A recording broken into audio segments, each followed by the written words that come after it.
Bismillahirrahmanirrahim. Students, we are studying chapter 5, General Science Sexual class. That is about atoms, molecules, mixtures, and compounds. In previous lectures, we have discussed about atoms, molecules, even mixtures and compounds. Today, we are to study different techniques that are used for the separation of different components of mixtures. Means we have to separate different components of a mixture from each other. तो कौन कौन सी techniques हैं जो हम इस सिलसिले में use कर सकते हैं? Like one difference between mixture and compound, it's that usually it's quite easy to get back the components or the substances that went into a mixture. कि वो चीजें जिनसे मिक्सचर बना था वो मिक्सचर से अलग आसानी से की जा सकती हैं, जबकि कंपाउंड्स में से उसके कंपोनेंट्स को सेपरेट करना जो है इट्स वेरी डिफिकल्ट। जिन चीजों से कंपाउंड बनता है, कंपाउंड से उन चीजों को अलग करना मुश्किल होता है, जबकि मिक्सचर के कंपोनेंट्स को हम इजीली सेपरेट कर सकते हैं। नाउ सेवरल टेक्निक्स है जो कि हम यूज कर सकते हैं मिक्सचर के कंपोनेंट्स को सेपरेट करने के लिए। इसमें फर्स्ट ऑफ ऑल फिल्ट्रेशन का प्रोसेस बताया जा रहा है। आपको बताया गया कि if you have a mixture of liquid and a solid, कि आपके पास मिक्सचर ऐसा है कि उसमें सॉलिड है लिक्विड के अंदर और सॉलिड ऐसा कि वो डिसॉल्व नहीं हुआ, आप फिल्ट्रेशन के जरिए उस सॉलिड को लिक्विड से सेपरेट कर सकते हैं। इसकी एग्जांपल वो सैंड वाली आप ले सकते हैं, पहले भी मैं दे चुका हूँ ये एग्जांपल। सैंड आपने वाटर में डिसॉल्व की है, सैंड डिसॉल्व नहीं होती, आप सैंड को सेपरेट कर सकते हैं from this mixture by filtration. Like during filtering, mixture is poured into a filter paper held in a funnel. अब ये apparatus आप देखें जिसमें ये स्टैंड है, इसके ऊपर बीकर पड़ा है, फनल स्टैंड के जरिए आपने फनल को फिक्स किया, इस फनल के अंदर फिल्टर पेपर लगा हुआ है, ये ऊपर देखें लेबलिंग के साथ भी शो किया, इसके अंदर ये फिल्टर पेपर है। आपने ये मिक्सचर इसके अंदर डालना है। अब रिजल्ट क्या होगा, जो फिल्ट्रेट नीचे जाएगा उसमें ये सैंड ही है वाटर के अंदर जिसको सेपरेट कर रहे हैं, उसमें सैंड शामिल नहीं होगी, सैंड फिल्टर पेपर के ऊपर रह जाएगी और पानी जो है एज अ फिल्ट्रेट, फिल्ट्रेट उसको उस मटेरियल को कहते हैं जो फिल्टर पेपर से गुजर कर नीचे जा रहा है। बट इसमें पानी है, पानी में से सैंड सेपरेट हो गई।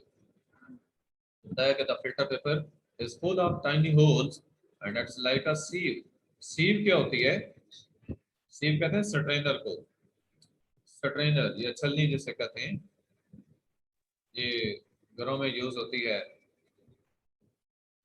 ये आटा वगैरह जिसको भी साफ करने के लिए, तो उसको स्ट्रेनर या उसको सीव कहते हैं, तो ये सीव के तौर पे काम करती है।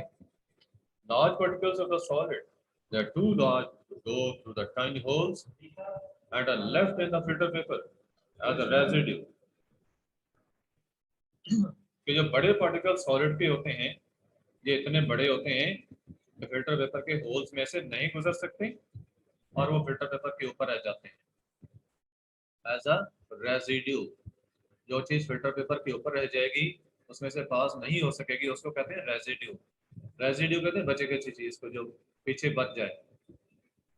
The smaller particles of liquid pass through and are collected as filtrate. जो छोटे पार्टिकल्स हैं वो फिल्टर पेपर से गुजर गए और फिल्ट्रेट के तौर पे ये नीचे देखें बीकर में कलेक्ट हो चुके हैं। So in this way insoluble solid can be separated from liquid. insoluble solid जो है वो लिक्विड से सेपरेट हो सकता है।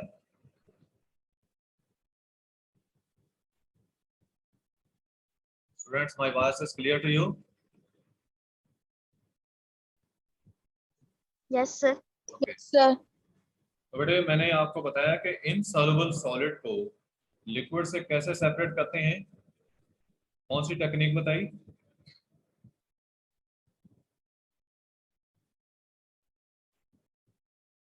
Sir filtrate.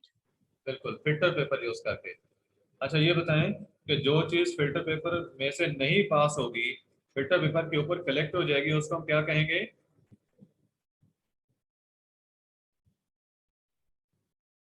क्या नाम बताया मैंने उसका? Sir residue. Residue. Yes, residue. और जो फिल्टर पेपर से गुजर जाए उसको क्या कहते हैं? Filtrate. Well done, well done, filtrate. पता है कि filtering can be used to separate sand and water or chalk and water। ये एग्जांपल देगी, अगर सैंड वाटर में मिक्स हो जाए, उसको सेपरेट करना चाहते हैं, फिल्टरिंग से कर सकते हैं। चाक पानी में डिजॉल्व हुआ, चाक को सेपरेट कर सकते हैं। It can not be used to separate salt and water. Salt और वाटर को सेपरेट नहीं कर सकते हम। सब तो उठा था बस और नीचे से। मैं Who तो is कहीं there? 7:15 चले। Who is there? मुझे पता। आपको एग्जांपल्स देखी हैं कि sand can be separated from water और chalk can be separated from water by filtration। It cannot be used to separate salt and water। अगर salt और water का मिक्सचर है तो आप salt को सेपरेट नहीं कर सकते। उसकी वजह क्या है? सर सॉल्ट को हम एवेपोरेट करके कर सकते हाँ हैं। बिल्कुल बिल्कुल, ऐसे इवेपोरेशन से कर सकते हैं। तो अगर ये पूछा जाए कि सॉल्ट को हम फिल्ट्रेशन से क्यों नहीं सेपरेट कर सकते, तो आपने बताना है कि इसके टाइनी पार्टिकल्स होते हैं सॉल्ट के, जो सॉल्वेंट में डिसॉल्व हो जाते हैं और फिल्टर पेपर के अंदर से पास हो जाते हैं। फिल्टर पेपर के जो सुराख हैं उनमें से सॉल्ट के पार्टिकल्स गुजर जाते हैं क्योंकि ये छोटे साइज में होते हैं। Everyday examples of the use of filtration, it include filtering coffee। देखिए आप चाय फिल्टर करते हैं, कॉफी फिल्टर करते हैं। Use of a tea bag और टी स्ट्रेनर। ठीक है, टी स्ट्रेनर अब यूज करते हैं, जो जाली यूज करते हैं चाय को फिल्टर करने के लिए। The greats over drains. ये ड्रेन्स के ऊपर, ये जो नालियां होती हैं इनके ऊपर जो वो ग्रिल सी रखी गई होती है, वो जंगला सा जो ऊपर रखा जाता है, जो ग्रिल जिसको कह सकते हैं, तो इनको ग्रेट्स कहा जाता है। ये जो सीवरेज की होती है ना नालियां, ड्रेन्स जो है उनके ऊपर ग्रेट्स रखे गए होते हैं। And the hair, the nose filter out dust particles from the air breathed in. जब हम सांस लेते हैं, हवा में मौजूद डस्ट पार्टिकल्स फिल्टर हो जाते हैं इन बालों के जरिए जो कि हमारे नाक में होते हैं। हमारी नाक में मौजूद हमारी नाक में मौजूद जो बाल हैं, इनका स्पेशल फंक्शन है और वो क्या है? डस्ट पार्टिकल्स को फिल्टर करना। Cars are fitted with oil and air filters to prevent dust and other unwanted particles getting into and damage the engine। गाड़ियों के अंदर ऑयल फिल्टर लगे होते हैं और एयर फिल्टर लगे होते हैं ताकि इंजन के अंदर कोई अनवांटेड पार्टिकल जो है वो ना जाए, जो इंजन को डैमेज कर सके। आपसे फंक्शन पूछा जाए कि व्हाट इज द यूटिलिटी और what is the function of oil filters और air filters used in cars, what will be your answer? It is yours to tell the answer। They prevent dust and other unwanted particles getting into and damaging the engine। कि वो dust या बाकी जो unwanted particles हैं, गैर जरूरी चीजें हैं, उनको पास नहीं होने देते, इंजन तक नहीं पहुंचने देते ताकि वो इंजन को डैमेज ना कर सके। Vacuum cleaners, they are fitted with a cloth filter so that dust they pick up is not circulated in the air। जो वैक्यूम क्लीनर्स होते हैं, कारपेट्स वगैरह के क्लीनिंग के लिए घरों में यूज होते हैं या फ्लोर्स की क्लीनिंग के लिए यूज किए जा सकते हैं, उनके अंदर क्लॉथ फिल्टर लगा होता है जो कि डस्ट को हवा में सेपरेट नहीं होने देता। People using standing and grinding machines will throw up dust, wear a face mask to filter out the dust from the air they breathe in। तो ये स्टैंडिंग या ग्राइंडिंग मशीनें जो होती हैं, ये जहाँ पे स्टोन्स वगैरह की ग्राइंडिंग होती है, सैंड वगैरह का यूज होता है इन मशीनों में, तो वहाँ पे डस्ट वगैरह बहुत ज्यादा होती है, हवा में डस्ट उड़ती है, तो सांस के जरिए वो डस्ट लंग्स में ना जाए, इससे बचने के लिए वो लोग क्या करते हैं? They wear face mask. वो फेस मास्क यूज करते हैं। On a large scale, At water treatment works, water is filtered through layers of sand and gravel to clean it before it undergoes further treatments to make it fit to drink.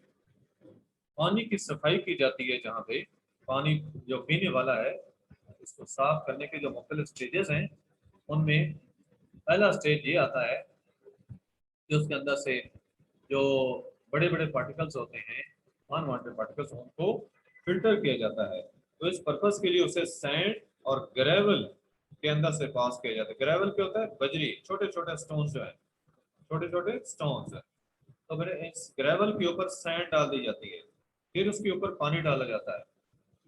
जब पानी पास होता है तो solid impurity जो undissolved होती हैं वो उसमें से फिल्टर हो जाती है।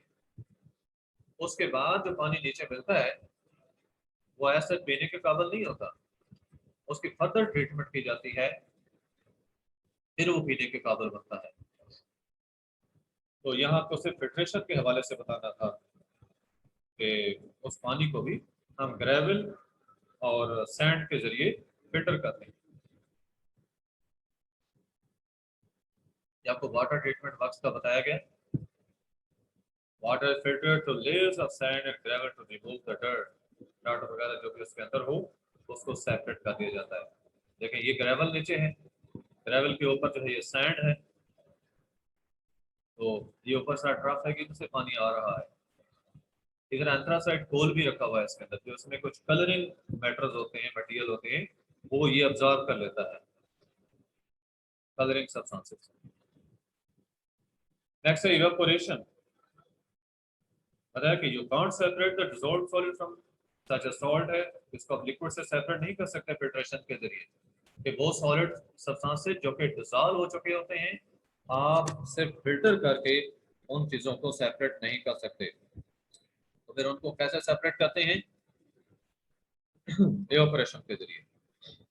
मतलब you can use evaporation for this purpose. Solution containing the dissolved salt, यानी solute जो है, it is poured into an evaporating basin.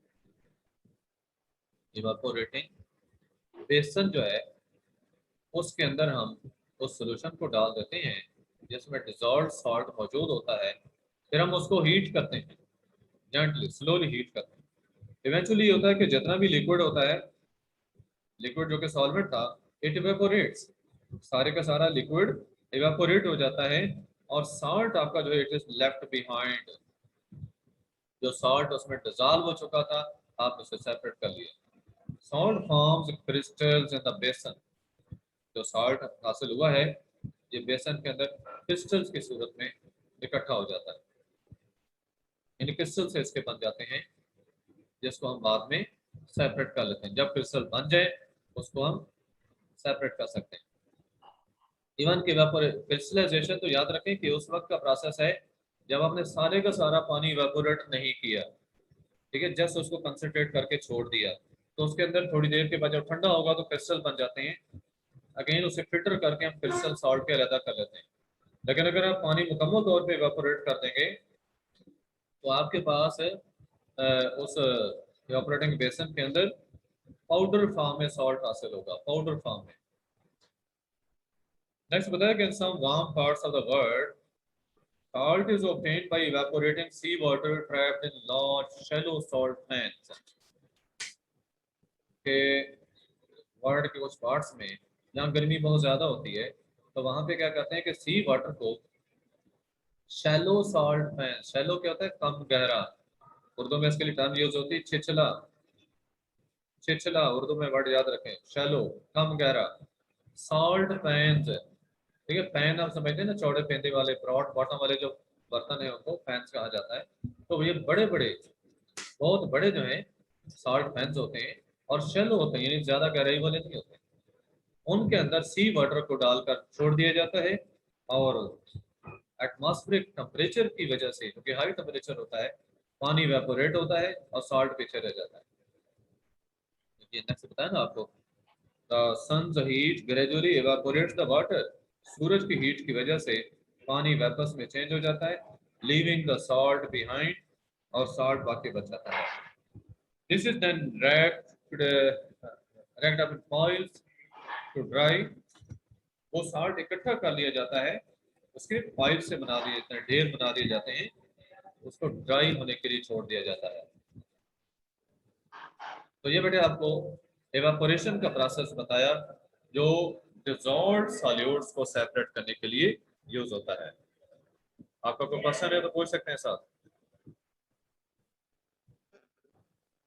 अच्छा, कौन बताएगा इस क्वेश्चन का आंसर कि हम फिल्ट्रेशन का प्रोसेस है कब इस्तेमाल करेंगे, कौन से सॉल्यूट को सेपरेट करने के लिए इस्तेमाल करेंगे?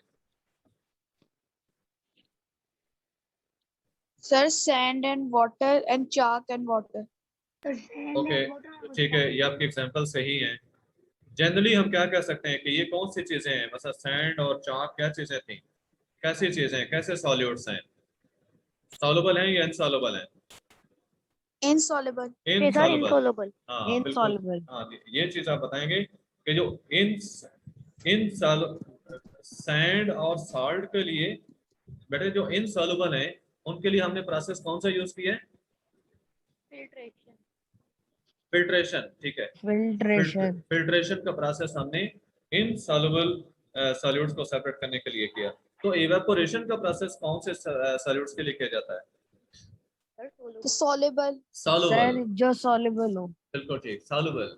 तो अगर आपसे इवेपोरेशन का पूछा जाए कि इवेपोरेशन का प्रोसेस कौन से सॉल्यूट्स के लिए, तो आप बताएंगे जो सॉल्युबल, जो डिसॉल्व हो जाए उनको सेपरेट करने के लिए। जबकि इनसॉल्युबल के लिए फिल्ट्रेशन का प्रोसेस बताएंगे। नेक्स्ट इसके बाद है सब्लिमेशन। सब्लिमेशन बेटे वो प्रोसेस है जिसमें हम किसी सॉलिड को हीट करते हैं तो वो लिक्विड में चेंज हुए बगैर डायरेक्ट ही वेपर्स में चेंज हो जाता है।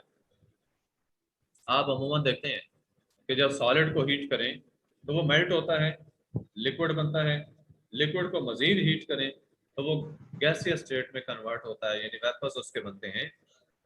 लेकिन कुछ सॉलिड्स ऐसे हैं कि जब उनको हम हीट करते हैं वो मेल्ट नहीं होते बल्कि डायरेक्ट ही गैस में कन्वर्ट हो जाते हैं, सब्लाइमेबल सब्सटेंसेस कहलाते हैं, और इस प्रोसेस को कहते हैं सब्लिमेशन। जैसा बताया गया कि few solid substances go straight to the gas stage when they are heated, कि कुछ सॉलिड चीजें ऐसे भी हैं कि जब उनको हीट करें तो वो डायरेक्ट ही गैस में चेंज हो जाते हैं, missing out the usual liquid stage. तो सॉलिड के बाद लिक्विड स्टेज आता है, इसको मिस करते हुए, इसमें कन्वर्ट हुए बगैर वो डायरेक्टली गैस स्टेज में चले जाते हैं। बेस्ट एग्जांपल जो है it is solid carbon dioxide, so called dry ice. But ये जो ड्राई आइस कहलाती है वो कार्बन डाइऑक्साइड होती है जिसको सॉलिडिफाई किया होता है, सॉलिड फॉर्म में फ्रीज किया होता है। तो this produces carbon dioxide gas as soon as it is warmed. Dry ice जैसे गर्म होती है ये वाटर नहीं, यानी कि लिक्विड स्टेट में कन्वर्ट नहीं होगी। तो आपको मालूम है कि कार्बन डाइऑक्साइड तो रूम टेम्परेचर पे गैसियस स्टेट में एग्जिस्ट करती है, तो जैसे हम इसको हीट करते हैं ये फौरन ही गैसियस स्टेट में कन्वर्ट होती है। Few other substances which do melt when they are heated still evaporate quite rapidly if they are kept well below their melting points. लेकिन मेल्टिंग पॉइंट से नीचे रखा गया, टेम्परेचर ज्यादा नहीं किया गया, वो क्या करते हैं, वो सब्सटेंसेस एवापोरेट होना शुरू हो जाते हैं। यानी कार्बन डाइऑक्साइड तो आपने देखा ना, ये मेल्ट नहीं होती, डायरेक्टली वेपर्स में चेंज होगी। कुछ और चीजें ऐसी हैं जो कि मेल्ट तो होती हैं लेकिन अगर मेल्टिंग पॉइंट से थोड़ा कम टेम्परेचर रखें उनका तो वो डायरेक्ट वेपर्स में कन्वर्ट होती हैं। Iodine and sulphur, these are examples of this kind of sublimation. Iodine हो या सल्फर हो, और सल्फर भी मेल्ट होती है लेकिन अगर मेल्टिंग पॉइंट से कम टेम्परेचर रखें और उतनी हीट जो है बरकरार रखें तो ये भी वेपर्स में कन्वर्ट हो जाएगी। And this property can be used to purify such substances. ऐसी चीजों को हम प्योरीफाई कर सकते हैं, एक दूसरे से सेपरेट कर सकते हैं। For example we have some impure iodine crystals. हमारे पास आयोडीन के क्रिस्टल हैं जो इम्प्योर हैं, यानी उसके अंदर इम्प्योरिटीज मौजूद हैं। We can place them in an evaporating basin and cover them with coarse filter paper. आप evaporating basin में उसे रखें और उसके ऊपर जो है फिल्टर पेपर रखते हैं। फिल्टर पेपर कैसे रखते हैं, ये जैसे आप देख रहे हैं फनिल के अंदर फिल्टर पेपर लगा कर रखते हैं, फनिल के अंदर। तो a funnel is inverted over the filter paper and crystals. Funnel को असल में फिल्टर पेपर फनिल के अंदर लगाकर बाद में फनिल को इन्वर्ट करके रखा जाता है इवेपोरेटिंग बेसन के ऊपर। मतलब कि जब बेसन को आप हीट करेंगे जेंटली, यानी आस्ता आस्ता हीट करेंगे, iodine gives off a purple vapor which as soon as touches the cold sides of the funnel turns back into solid iodine। तो इसके अंदर जो आयोडीन थी, जो इम्प्योर थी, इम्प्योरिटीज उसमें मौजूद थी, तो इम्प्योरिटीज बेसन में रहेगी, जबकि आयोडीन वेपर्स में कन्वर्ट होगी। और इसके वेपर्स जब फनिल की साइड्स को टच करेंगे तो फनिल की साइड्स चूंकि कोल्ड होंगी तो वो फौरन ही फ्रीज हो जाएंगे, ताकि they turn back into solid iodine, वो दोबारा सॉलिड आयोडीन बन जाएगी। यहाँ मिक्सचर में भी सॉलिड थी, जब उसके वेपर्स बने वो कंडेंस होकर दोबारा सॉलिड हो गए। अब इम्प्योरिटीज बेसन में रह गई, देखा ना, impurities are left in the dish, और जो सॉलिड आयोडीन है वो इस फिल्टर पेपर के ऊपर जो है वो स्टिक हो जाएगी, डिपॉजिट हो जाएगी। बाद में फनल को हटाएं, फिल्टर पेपर को अंदर से निकालें और उसके उसकी सरफेस से स्क्रैच करके सॉलिड आयोडीन को आप सेपरेट कर सकते हैं। तो सब्लिमेशन का प्रोसेस आपने देखा कि ये उन चीज़ों के लिए यूज होता है जो कि हीट करने पर लिक्विड में चेंज हुए बगैर डायरेक्ट ही वेपर्स में यानी गैस स्टेट में चेंज हो जाते हैं। Now who will tell me the question, answer to this question, what is sublimation? Hand raise करेंगे, बोलेंगे नहीं, सर कैन आई टेल? हाथ खड़ा करें, मुझे पता चले कितने बच्चे बता सकते हैं, कि एक ही बच्चा तो ना बताता जाए बार बार। Okay, Mohammad Ahmad, what is sir sublimation? Sublimation वो प्रोसेस है जिसमें एक चीज को आप इवेपोरेट कर सकते हैं बिना लिक्विड बना। ठीक है, यानी सॉलिड को डायरेक्ट वेपर्स में कन्वर्ट कर सकते हैं या गैस में कन्वर्ट कर सकते हैं without changing it into liquid state. Liquid या वो प्रोसेस जिसमें कोई सॉलिड जो है directly changes into gas state without changing into liquid is called sublimation. आप कोई एग्जांपल दे सकते हैं ऐसे मटेरियल की जो सब्लिमेशन शो करता है? अब्दुल्ला शाम। Sir, solid carbon dioxide. ठीक है, Sir, और सात बेटे आपने बताया पहला question.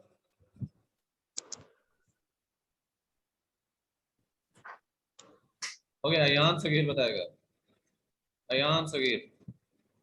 Sir, iodine and sulfur. Iodine sulphur, okay. Next, distillation. बड़ा डिस्टिलेशन वो प्रोसेस है जिसमें लिक्विड्स, दो या दो से ज्यादा लिक्विड्स आपस में मिक्स किए हुए हैं, मिक्सचर बना हुआ है, हम उनको सेपरेट कर सकते हैं। आपने जो पहली टेक्निक्स देखी हैं, फिल्ट्रेशन की टेक्निक थी, इवेपोरेशन की थी, या इवन सब्लिमेशन की है। आपने फिल्ट्रेशन और इवेपोरेशन में देखा था कि सॉलिड को लिक्विड से सेपरेट किया गया, ठीक है। एक सॉलिड जो है वो किसी लिक्विड के अंदर था,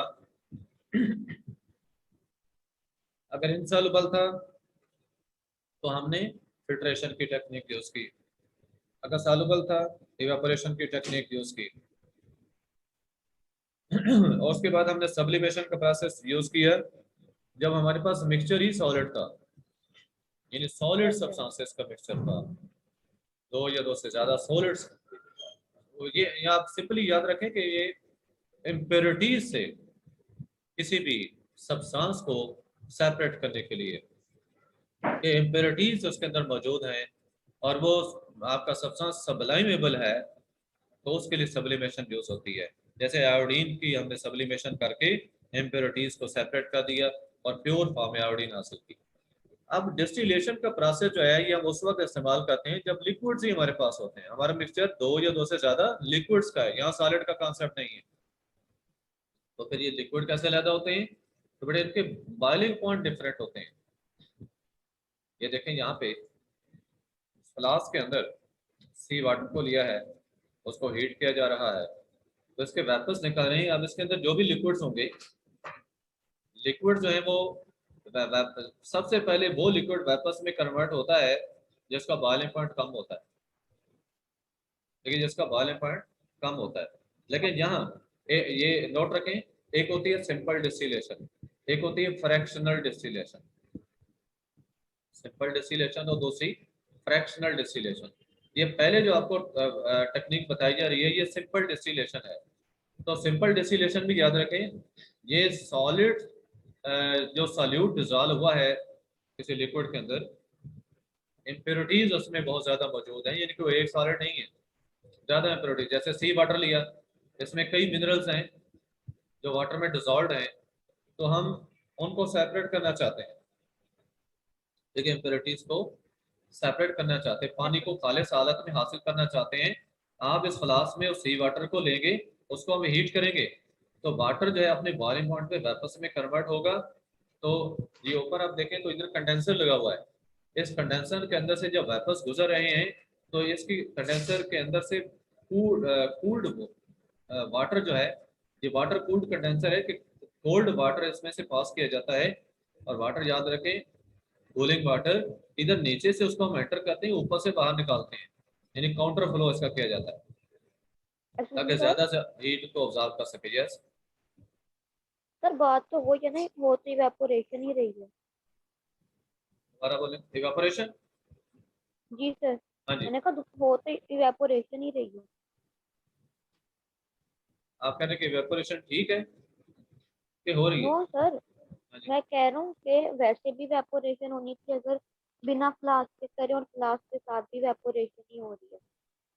अरे इवेपोरेशन हमने जो करवाई थी ना, पहले जो करवाई थी, उसके दौरान हमने यस सॉलिड को हासिल करना था, हमें लिक्विड यस नहीं सर। चाहिए था। यहाँ पे जो प्रोसेस हो रहा है ना डिस्टिलेशन का, सिंपल डिस्टिलेशन का, इसमें हमें लिक्विड चाहिए, हमें इम्प्योरिटीज नहीं चाहिए। जो इम्प्योरिटीज हैं वो सॉल्युबल हैं और हमें प्योर फॉर्म में लिक्विड चाहिए, इसलिए हम ये डिस्टिलेशन यूज कर रहे हैं। अब यहाँ पे लिक्विड जो है वो वेपर्स में कन्वर्ट हो रहा है, तो वेपर्स यहाँ से कंडेंसर के जरिए कंडेंस होकर दोबारा लिक्विड में चेंज हो रहे हैं, और यहाँ पे हमें प्योर फॉर्म में वाटर हासिल हो रहा है। वहाँ पे तो आपने देखा था ना, इवेपोरेशन में हमने वाटर को वेपोरेट कर दिया था और सॉल्ट को हासिल करना था वो कर लिया। यस यहाँ सर। पे ऐसे बात नहीं है, यहाँ पे हम लिक्विड को हासिल कर रहे हैं। ओके। जैसे कि आपको बताया गया कि distillation is a process that is used to separate the solvent from a solution. देखो लेकिन सॉल्वेंट को सेपरेट कर रहे हैं सॉल्यूशन से। If, for example, you had sea water and you wanted to obtain pure water from it, you would need to heat the water until it boils. क्या आप water को हीट करेंगे कि वो बॉइलिंग शुरू कर दे? You would then cool and condense the steam or water vapors produced. जो water vapours produce होंगे आप उनको ठंडा करेंगे, और ठंडा करने से क्या होगा? वाटर वेपर्स को ठंडा करने से वो दोबारा वाटर में कन्वर्ट हो जाएंगे। स्टीम और वाटर वेपर्स जो है turn back into liquid water which is absolutely pure, क्योंकि इम्प्योरिटीज तो नहीं ना वेपर्स में कन्वर्ट हुई, वो नीचे रही और आपके पास प्योर फॉर्म में लिक्विड हासिल हो गया, वाटर हासिल हो गया। ये प्रोसेस, ये वाटर कहलाता है डिस्टिल्ड वाटर, क्योंकि डिस्टिलेशन के प्रोसेस से हासिल हुआ है। Many flowers contain fragrant oils which are used to make perfume. Flower जो फ्लावर्स हैं इनके अंदर फ्रेग्रेंट है, फ्रेग्रेंट मीन फ्रेग्रेंस वाले खुशबूदार तेल होते हैं। ऑयल को फिर हम हासिल कैसे करते हैं from these flowers? By heating the flowers and distilling the vapours which come out.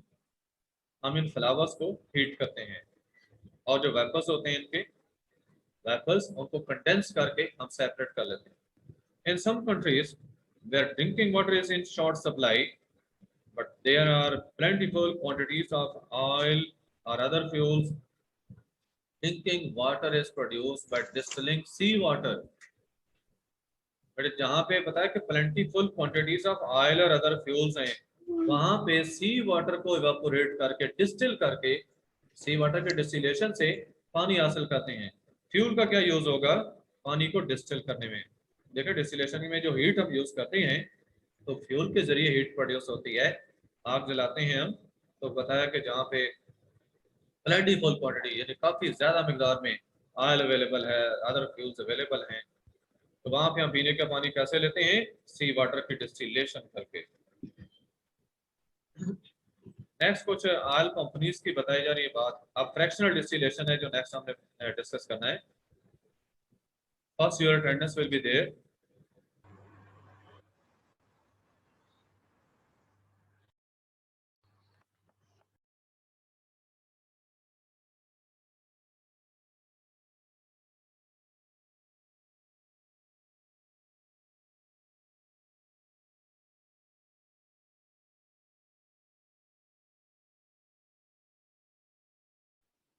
Sir आपका माइक म्यूटेड है।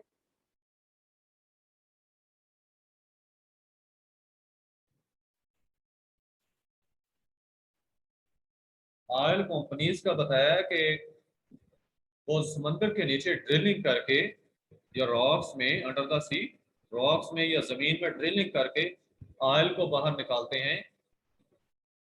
Oil that comes from the wells it is called crude oil. ये जो तेल निकाला जाता है इसको हम क्रूड ऑयल कहते हैं। ये एज सच इसी फॉर्म में इस्तेमाल के काबिल नहीं होता। ये मिक्सचर होता है। It is not much use useful until its components have been separated out at an oil refinery like the one in the picture। ये पिक्चर में जैसे शो किया गया है। तो बड़े ऑयल रिफाइनरी के अंदर क्या किया जाता है? ये देखें, हॉट क्रूड ऑयल को यहाँ इसमें डालते हैं, इस फर्नेस के अंदर उसको हीट करते हैं। हीट करने के बाद हाई प्रेशर के तहत अब उसे हम हीट करते हैं, तो इसको यहाँ रिलीज करते हैं डिस्टिलेशन टावर में। इसके अंदर ये डिफरेंट कंडेंसर लगे हुए हैं जो डिफरेंट टेम्परेचर्स पे होते हैं। और राइट साइड पे देखें तो ये फ्रैक्शंस हमें मिल रही हैं।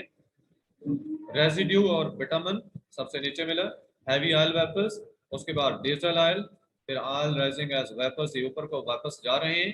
केरोसिन ऑयल मिलेगा, फिर पेट्रोल मिलेगा। इवन पेट्रोल गैस जो है ये ऊपर हासिल होती है टॉप पे।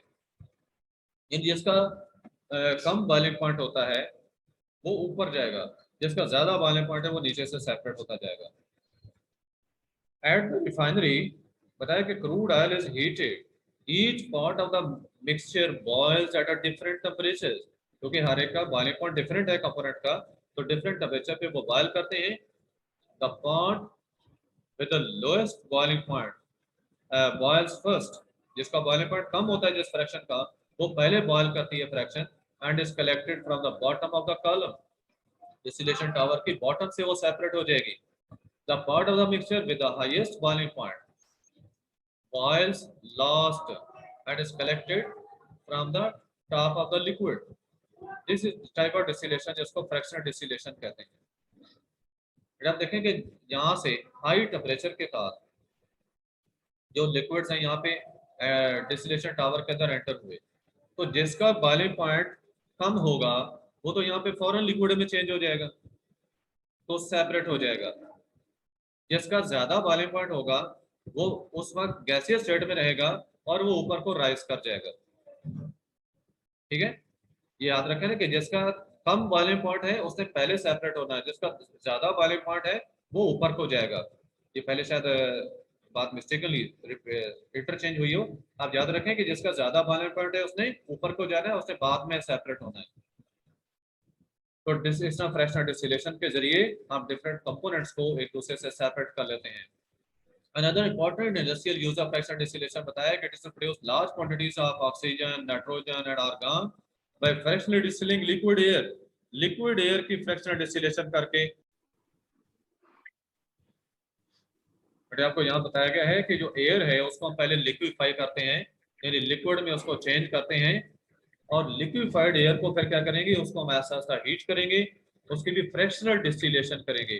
फ्रैक्शंस कहते हैं डिफरेंट कंपोनेंट्स को। तो फ्रैक्शनल डिस्टिलेशन कि वो प्रोसेस जिसके जरिए हम डिफरेंट फ्रैक्शंस को एक दूसरे से सेपरेट कर लेते हैं।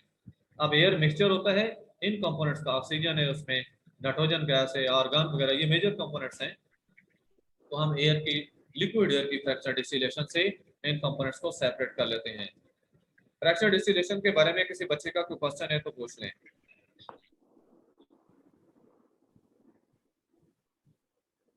ये डिस्टिलेशन टावर की फ्रैक्शन समझ आ गई है? जिसका ज्यादा बॉइलिंग पॉइंट है उसने ऊपर को जाना है।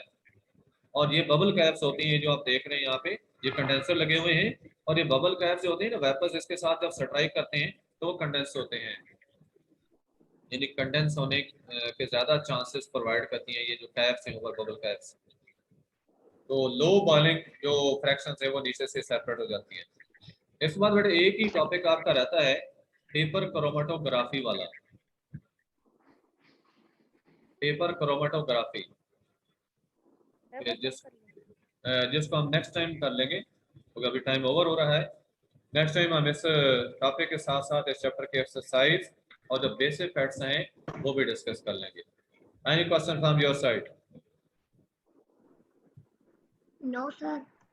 सर जिसका ज्यादा बॉइलिंग नो सर। होता है वो ऊपर को जाते हैं। बड़ी आवाज नहीं है आपके, सही दोबारा बोलेंगे? सर जिसका ज्यादा बॉइलिंग पॉइंट होता है वो ऊपर को जाते हैं। बिल्कुल, वो ऊपर को जाएगा। देखिए ना, जिसका ज्यादा बॉइलिंग पॉइंट होगा वो गैसियस स्टेट में रहेगा, जिसका थोड़ा बॉइलिंग पॉइंट होगा वो जैसे डिस्टिलेशन में आप मिक्सचर को रिलीज करेंगे वो फौरन ही लिक्विफाई हो जाएगा और सेपरेट हो जाएगा। किसी और बच्चे का क्वेश्चन है तो पूछ लें।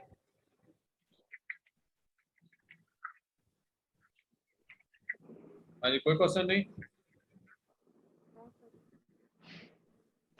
ओके, अल्लाह हाफिज।